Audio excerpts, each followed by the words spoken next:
Welcome to the Authority File. I'm Bill Mickey, your host and the editorial director at Choice. Before I introduce our next episode of the Authority File, I want to remind our listeners that we have a brand new podcast on the way. It's called Patron Driven, and it's a narrative-style podcast that brings you crowdsourced library stories where the personal meets the professional. Season 1 is a 5-part series that follows 4 librarians through the destruction of the Lone Star College Kingwood Library after Hurricane Harvey, and the 2 years it took to rebuild. It's a really incredible story and features writing and producing from the whole podcast team here at Choice, including Mark Dirks, Sabrina Kofer, and myself. I hope you'll tune in. Patron Driven debuts in late June wherever you get your podcasts. You can visit our website, choice360.org, and click on the librarianship drop-down to sign up for email updates about Patron Driven. While you're there, you'll find behind-the-scenes bonus content for the new program, and you can check out the new trailer for the upcoming series. Okay, so in the meantime, in the next episode of this podcast, we're going to be talking about a new book published by Wilfrid Laurier University Press. It's called The Black Prairie Archives, and it's a remarkable volume that collects a variety of works from a wide range of individuals, from 19th century black fur traders to contemporary writers and rappers. The volume sets out to redefine and expand the regional literature of the Canadian Prairie, highlighting the cultural output of late 19th and early 20th century black writers and residents of the Prairie, while finding a through line to today's black writers living in the same areas. The book is ambitious in its goal of transforming the traditional literary perspectives of the Prairie, male, Anglophone, and white, to one that is culturally more accurate. My guest is Karina Vernon, the editor of the Black Prairie Archives, and an associate professor of English at the University of Toronto, where she focuses on teaching and research on Black Canadian literature, archives, and decolonization.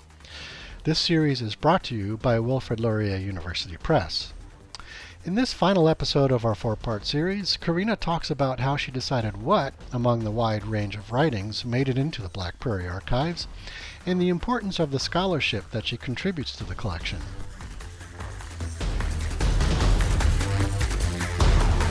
There's so many different kinds of writings, and you mentioned the oral histories, and all the way up, to, as you just mentioned, the sports writing. I mean, I'm wondering, as you kind of went along and discovered more and more of these writings, how you kind of established your guidelines for including them in the volume, and how you decided what would make it into the book.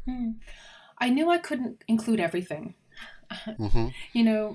The fantasy of the total archive, it's an impossibility. So I had to make some selections, and I had a couple of different editorial principles guiding me. I wanted to make sure that I had as much a balance as possible between men and women writers, so that those gendered experiences of the prairies could be represented. I also wanted to make sure I included queer voices and perspectives in the archive. Mm-hmm. I was pleased to be able to include writing by Suzette Mayer, Dawn Carter, Valerie Mason-John. I also wanted to include as much writing from all the provinces that we come to think of as the prairies: Alberta, Saskatchewan, and Manitoba. But the Black population of the prairies is concentrated really in Alberta. So I wanted to see if I could fill out the archive with material also from Saskatchewan and Manitoba. And Mm-hmm. that's one of the reasons I include rap and spoken word, because that's a way of representing the cultural production from those provinces, Saskatchewan and Alberta. Okay.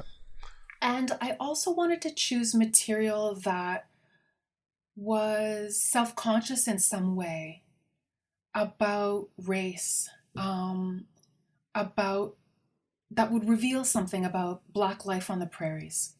So I tried to,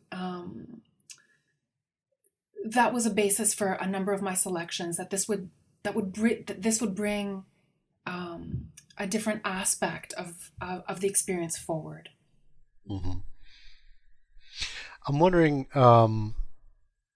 how this, in your mind, changes the historical perspective of life on the prairie, and this, and also importantly, the literature that is traditionally represented it.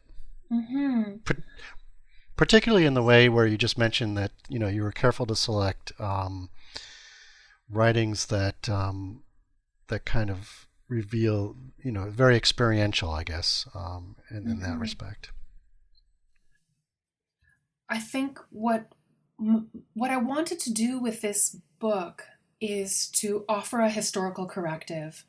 The dominant accounts of the prairies are, as I say in the introduction, they're a sanitized account of prairie history because they don't account for the long-standing Black presences in that region.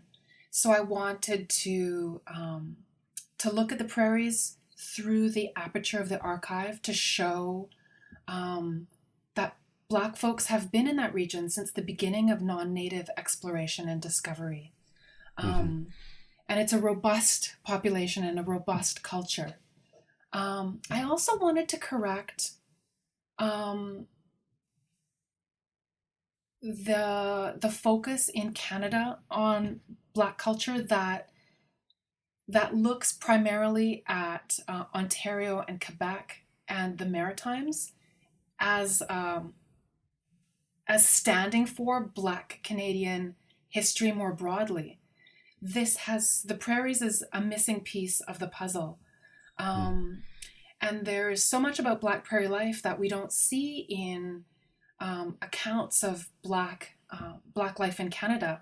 As I say, the rural aspect is a big one. Absolutely. I'm wondering if you might be willing to select or talk a little bit about a piece or two that are your favorite or particularly interesting to you, and why you picked those pieces. And if there's a sample you'd like to read us, that would be fantastic. I'd be so happy to. Oh, good. Okay. One of the pieces that really shines out to me is a piece of oral, it's an oral narrative by Rosa Shannon, who arrived in Alberta, in west central Alberta, at the beginning of the 20th century, in the first decade of the 20th century. And I could find very little about her in the public records. She doesn't appear in the historical record. Her life doesn't appear very clearly there. But this oral narrative was recorded by Velma Carter and Wanda Leffler-Akili in the first volume of their Window of Our Memories.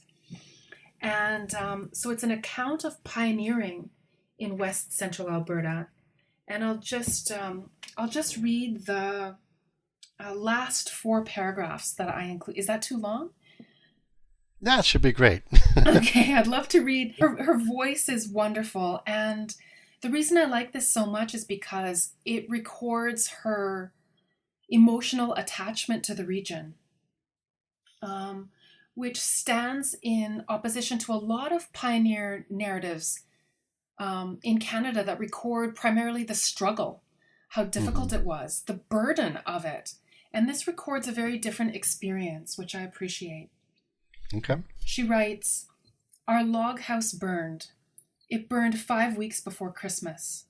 One morning we woke up and went to build a fire in the kitchen.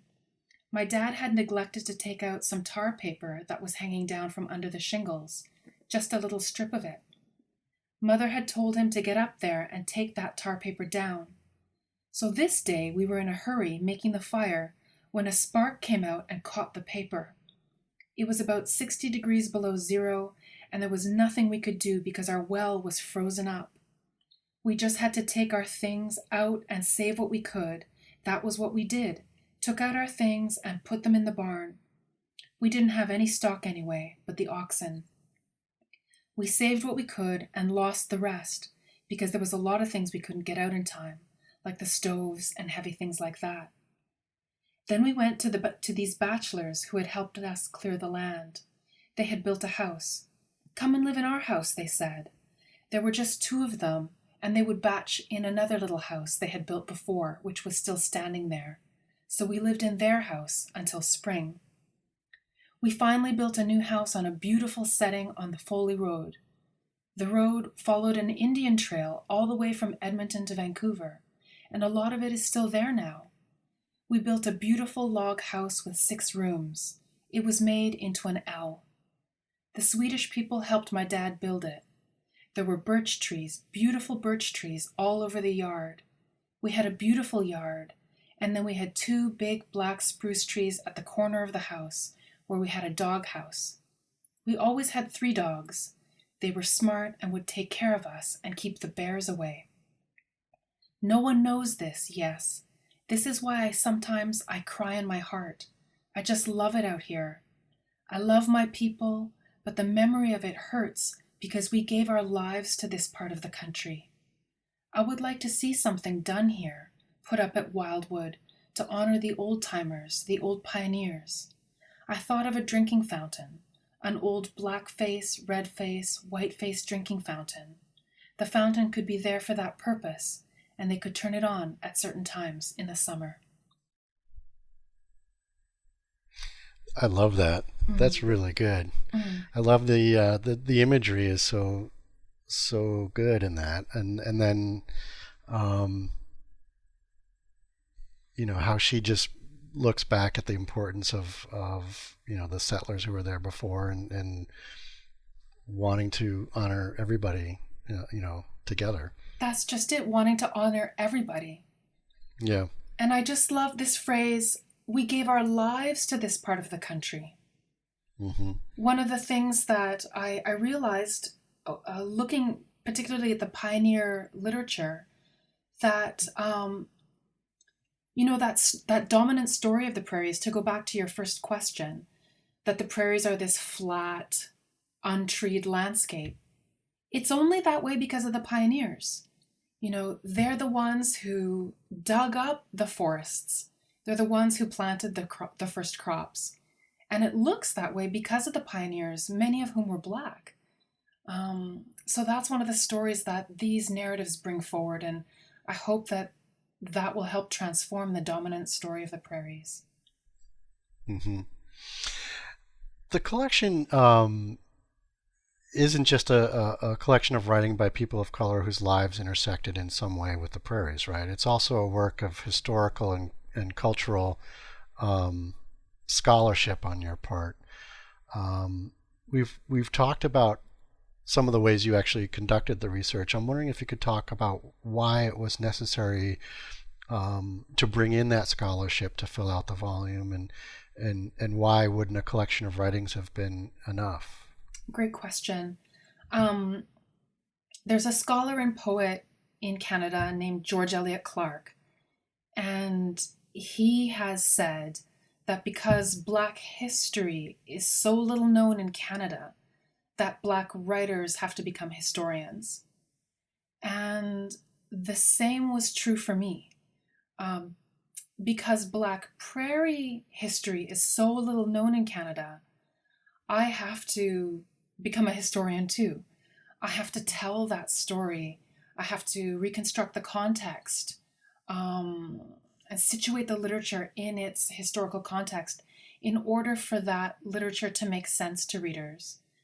So I think the introduction is important, where I offer readers some history, some of the landmarks to orient themselves, so that to offer them some roads into the writing.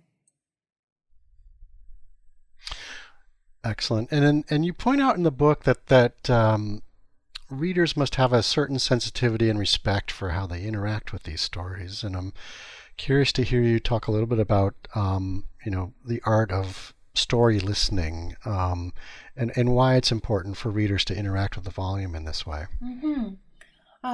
Because I include a lot of material that challenges the concept of the literary itself. I mentioned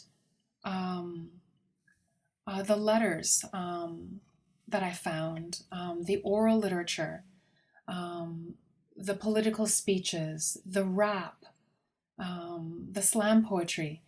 Some of this might challenge readers' perceptions of what counts as literary writing, or what counts as important as a historical document.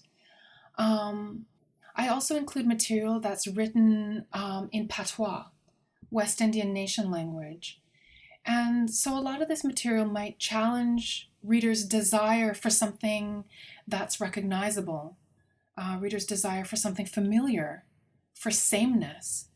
It might challenge a reader's desire to identify with the voices and perspectives in the text. My students always love texts that they say are relatable. That's the word that they use. And so this material might not be relatable always, and that's important.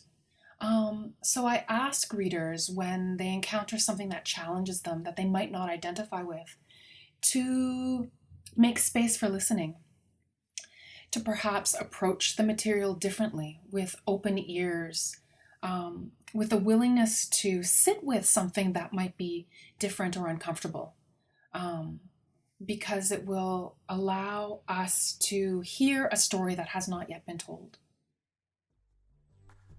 Excellent. Well, Karina Vernon, thank you so much for talking to us. That was fantastic. It was such a pleasure, Bill. Thank you for your wonderful questions and interest in the work.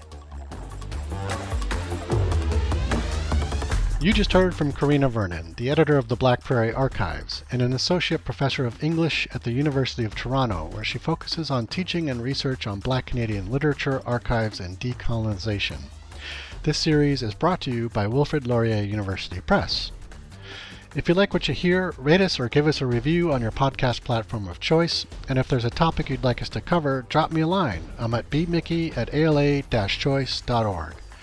As always, sponsorship and advertising for the Authority File podcast are handled by Choice's advertising manager, Pam Marino, and all of our episodes are produced by Choice's senior digital media specialist, Mark Dirks, and digital media assistant, Sabrina Kofer. That's all for this week. Thanks for joining us.